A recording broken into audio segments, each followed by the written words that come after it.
Bagaimana kabarnya hari ini? Alhamdulillah.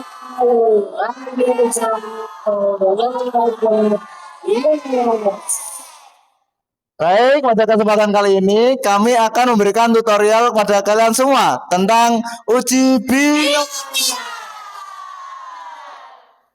Baik, gimana keseruannya? Langsung saja ke videonya.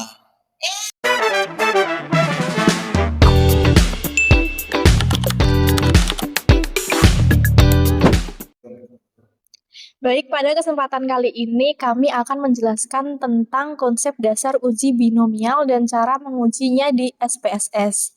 Dan sekarang langsung saja ke konsep dasarnya. Konsep dasar uji binomial. Uji binomial digunakan untuk menguji hipotesis tentang suatu proporsi populasi. Uji binomial merupakan bagian dari statistik non-parametrik dan alternatif uji dari one sample t-test. Skala data yang digunakan dalam uji binomial adalah data kualitatif atau data nominal. Dan apabila data yang digunakan adalah data kuantitatif seperti data interval atau rasio, maka harus dilakukan pengujian normalitas data. Nah, jika data berdistribusi dengan norma, maka uji statistik yang digunakan yaitu uji one sample t-test atau statistik parametrik. Dan jika data tidak berdistribusi dengan normal, maka uji statistik yang digunakan yaitu uji binomial atau statistik non-parametrik.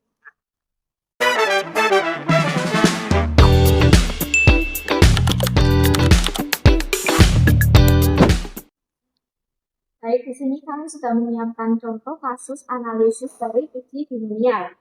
Seorang peneliti ingin mengetahui sumber penghasilan masyarakat di Kota Pati, Jawa Tengah. Berdasarkan 30 anggota sampel yang dipilih secara acak, ternyata ada 9 orang sebagai self-employed dan 21 orang sebagai employee untuk mendapatkan sumber penghasilan.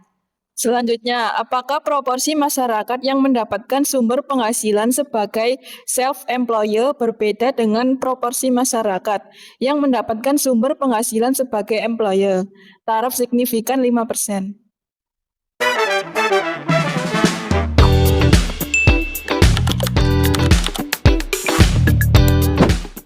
Baik, di sini kami akan menjelaskan bagaimana langkah-langkah pengujian uji binomial di aplikasi SPSS.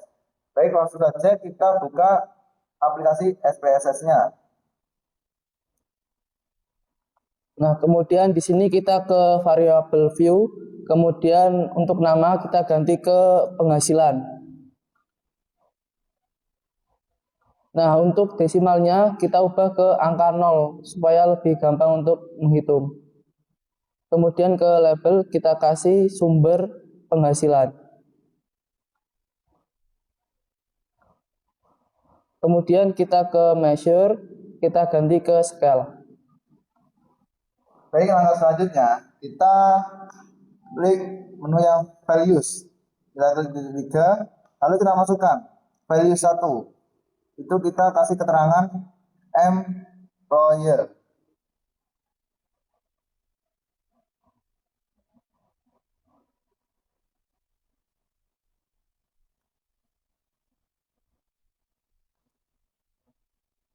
Lalu value 2 kita masukkan keterangan self employer.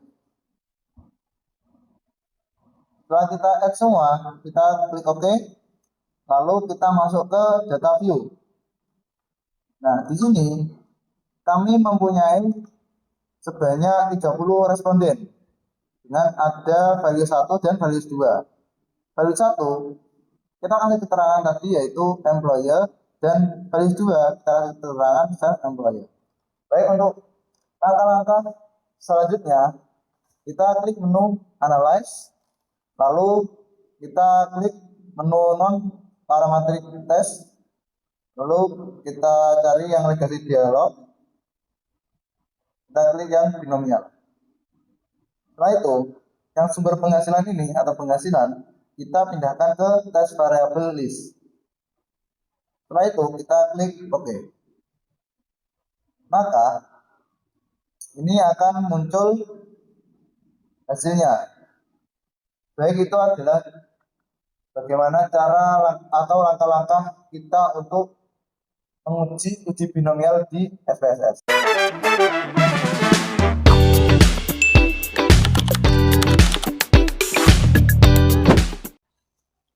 Jadi setelah kita melakukan uji binomial, selanjutnya kita melihat kriteria pengujian uji binomial.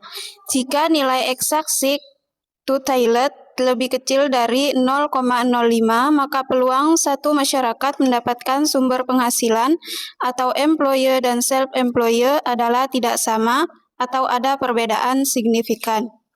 Nah, jika nilai eksak sig-to-tailed lebih dari 0,5, maka peluang masyarakat mendapatkan sumber penghasilan employee dan self-employee adalah sama, tidak ada perbedaan signifikan.